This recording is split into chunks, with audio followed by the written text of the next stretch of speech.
Hello, good morning students. In previous lecture we discussed about the features of object oriented programming. Now today we discuss about the object oriented modeling. Object oriented modeling क्या होती है इसके बारे में discuss करेंगे. Object oriented modeling इसके बारे में हम डिस्कस करेंगे.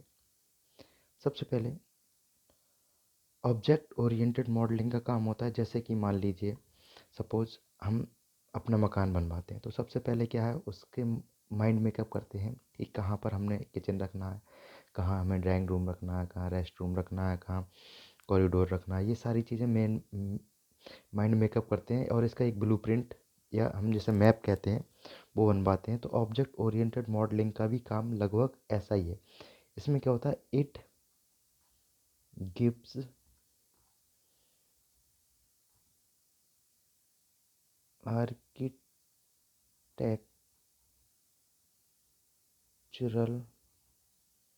architectural support to software. किसी सॉफ्टवेयर को बनाने के लिए जो ब्लूप्रिंट तैयार होता है या आर्किटेक्चरल सपोर्ट होती है वो हमारी ऑब्जेक्ट ओरिएंटेड मॉडलिंग के थ्रू की जाती है. यानी कि अगर हम किसी सॉफ्टवेयर को बनाना है तो उसको किस तरीके से ऑब्जेक्ट, कहाँ कौन सा ऑब्जेक्ट लेना है, कितने ऑब्जेक्ट लेने हैं, ऑब्जेक्ट क्या काम करेगा, किस ऑब्जेक्ट पे कौन से ऑपरेशन परफॉर्म होने हैं, कौन से मेथड्स लगने हैं, ऑब्जेक्ट का लिंक, एसोसिएशन, सारी चीज़ें हम इसमें डिज़ाइन करते हैं. उसका एक ब्लूप्रिंट बनाते हैं या लॉजिकल डिज़ाइन बनाते हैं. ये हमारी कहलाती है ऑब्जेक्ट ओरिएंटेड मॉडलिंग. इसमें क्या होता है, इसके कुछ टर्म्स हैं. Some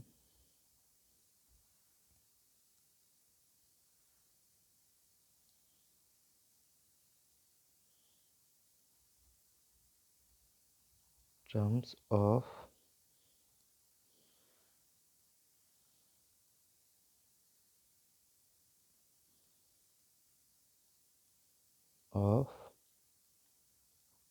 object oriented modelling. तो देखिए पहला टर्म क्या है इसका. First term value and attributes.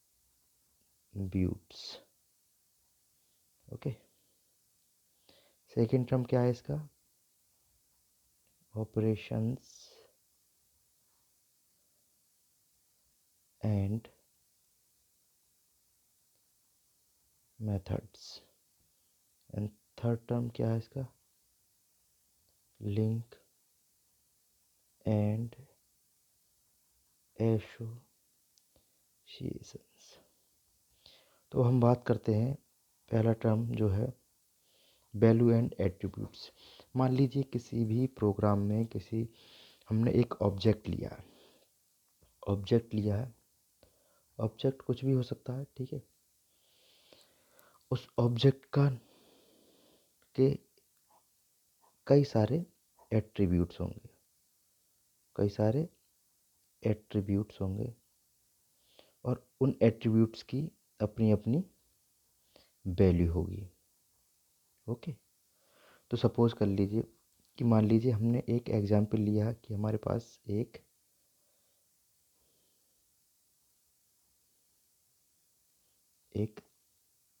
हमारे पास है बिस्किट. ठीक, एक बिस्किट है हमारे पास. तो बिस्किट क्या है, एक हमारा ये क्या है, ऑब्जेक्ट. ये हमारा हो गया ऑब्जेक्ट. इसकी एट्रीब्यूट्स क्या होंगे, इसके नेम, वेट,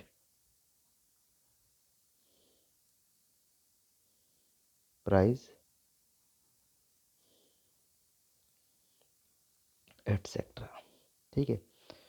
तो ये बिस्कुट क्या है, एक हमारा ऑब्जेक्ट हो गया और इसके एट्रीब्यूट्स क्या होंगे, नेम, वेट, प्राइस. और ये जो नेम, वेट, प्राइस, इनकी अपनी एक वैल्यू, नेम कुछ भी हो सकता है, ठीक है। नेम में हम XYZ कोई भी नाम हो सकता है इसका। वेट इसका 100 GM कुछ XYZ कुछ भी हो सकता है। प्राइस इसका 5, 10, 15 कुछ भी हो सकता है। तो ये सारी चीज़ें क्या है, ये वैल्यूज है। ये क्या है, इस एट्रीब्यूट की वैल्यूज। तो जब हम कोई ऑब्जेक्ट डिक्लेयर करेंगे किसी प्रोग्राम में, तो उसके वैल्यूज एंड एट्रीब्यूट को सबसे पहले हम ध्यान में रखेंगे, ठीक है। और ये सारी चीज़ें हमारी आती हैं ऑब्जेक्ट ओरिएंटेड मॉडलिंग के अंदर, okay. Next is operations and method. मान लीजिए कोई ऑब्जेक्ट है, ठीक है, वो किसी ऑब्जेक्ट से कैसे जुड़ता है, कैसे सम होता है उसमें, कैसे एडिशन होता है, कैसे सब्ट्रैक्शन होता है, कैसे मल्टीप्लिकेशन होता है, कैसे ऑब्जेक्ट काम करता है, जितनी भी वो ऑपरेशन परफॉर्म करता है वो हमारे कहलाते हैं ऑपरेशन। मतलब काम करने का जो तरीका है ऑपरेशन, वो कहलाता है हमारा ऑपरेशंस। और किस मेथड से काम करेगा वो कहलाते हैं हमारे मेथड्स। मान लीजिए सपोज सपोज हम चाय बना रहे हैं घर में, ठीक है। चाय बनाना हमारा क्या है, एक ऑपरेशन, कि चाय बननी है, एक ऑपरेशन है। और कैसे बननी है, इट इज़ कॉल्ड मेथड, कि किस मेथड से हम चाय को बनाएंगे। तो ऑपरेशन एंड मेथड, सेकंड इसका टर्म है ऑपरेशन एंड मेथड। यानी पर्टिकुलर ऑब्जेक्ट के लिए कौन कौन से ऑपरेशन होंगे और उन ऑपरेशंस पर हम कौन कौन से मेथड्स अप्लाई करेंगे, ये हमारा सेकंड टर्म है ऑब्जेक्ट ओरिएंटेड मॉडलिंग की, ओके। अब नेक्स्ट थर्ड है link and association. Link and association, अब लिंक क्या होते हैं, टू और मोर ऑब्जेक्ट रिलेशन, यानी दो या और जो भी ऑब्जेक्ट हैं हमारे प्रोग्राम में, दो हैं, एक हैं, तीन हैं, जितने भी ऑब्जेक्ट, उनका आपस में क्या रिलेशन है, एक दूसरे से किस तरीके से वो लिंक है, ये कहलाता है हमारा लिंक, कि ये कैसे लिंक है। और ये सारे ऑब्जेक्ट आपस में उस प्रोग्राम से या उस ऑपरेशन या मेथड से कैसे जुड़े हुए हैं, ये कहलाता है एसोसिएशन, ओके। समझ गए। ऑब्जेक्ट का अपने एट्रीब्यूट्स, वैल्यूज़ या अपने सब ऑब्जेक्ट या क्लास जो भी है उनका, उसके साथ लिंक, कनेक्शन जो होता है वो लिंक कहलाता है। और जितने भी ऑब्जेक्ट हैं उनका आपस में रिलेशन या कनेक्शन हमारा एसोसिएशन कहलाता है, ओके। तो ये तीन टर्म थे इसके। अब आगे हम पढ़ते हैं डायनेमिक, आगे पढ़ते हैं ऑब्जेक्ट ओरिएंटेड मॉडल तैयार करने के लिए हमें किन किन चीज़ों का ध्यान रखना होगा, ठीक है। सबसे पहले analyse,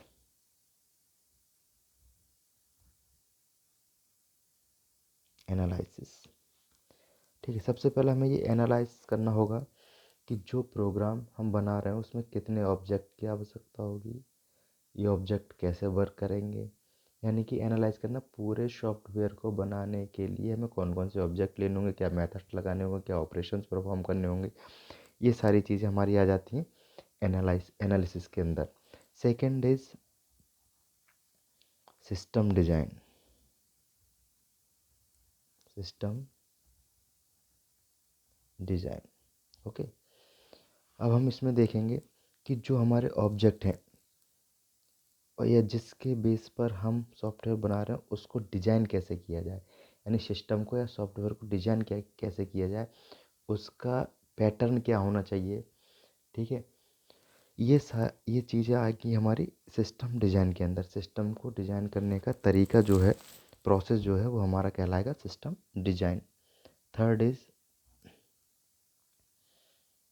object design.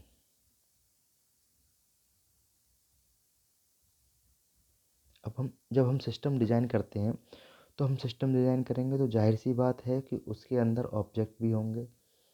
Without object तो सिस्टम डिज़ाइन हो नहीं सकता, ये तो पॉसिबल है ही नहीं। ऑब्जेक्ट होंगे तो हमें ये भी देखना होगा जितने भी ऑब्जेक्ट हमने लिए हैं सिस्टम डिज़ाइन करने के लिए या सॉफ्टवेयर डिज़ाइन करने के लिए, तो वो ऑब्जेक्ट किस तरीके से वर्क करेंगे, उनकी प्रॉपर्टी क्या होंगी, उनके बिहेवियर क्या होगा, उन पर कौन सा मेथड अप्लाई होगा, ये सारी चीज़ें हमारी आ जाएंगी ऑब्जेक्ट डिज़ाइन के अंदर। ओके, अब नेक्स्ट है, ये तीनों चीज़ें तैयार होने के बाद, ये तीनों डिजाइनिंग पार्ट क्लियर होने के बाद, ये पूरा डिजाइनिंग पार्ट होने के बाद हमारा सबसे मेन पार्ट आ जाएगा इम्प्लीमेंटेशन।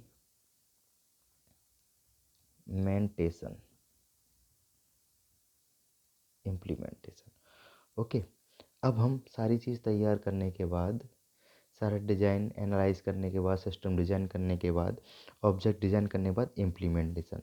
अब इन सारी चीज़ों को कैसे इम्प्लीमेंट किया जाएगा, अब इस फोर्थ पॉइंट में हम ये सब करेंगे। तो ये हमारा हो गया ऑब्जेक्ट ओरिएंटेड मॉडलिंग। ये आप देखना चाहें तो देख सकते हैं, इसके 3 टर्म होते हैं, value and attributes, operations and method, link and association. कौन वैल्यूज, ऑब्जेक्ट की वैल्यू क्या होगी, जो एट्रीब्यूट्स होंगे उनकी वैल्यू, और ऑपरेशंस कौन से परफॉर्म होंगे, मेथड्स, लिंक्स, ये सारी चीज़ें, ये इन चीज़ों को सपोर्ट करती है मॉडलिंग। फिर हमारी ये आ जाती है मॉडलिंग करते समय इन किन किन चीज़ों को हमें ध्यान में रखना है, या क्या क्या चीज़ कंपलसरी है, ये करना ही करना है हमें। ठीक, एनालाइज करना है, system design, object design, and last is implementation. Okay students, तो आज के लेक्चर में इतना ही। नेक्स्ट लेक्चर में नेक्स्ट टॉपिक के साथ मिलेंगे। Okay, thanks.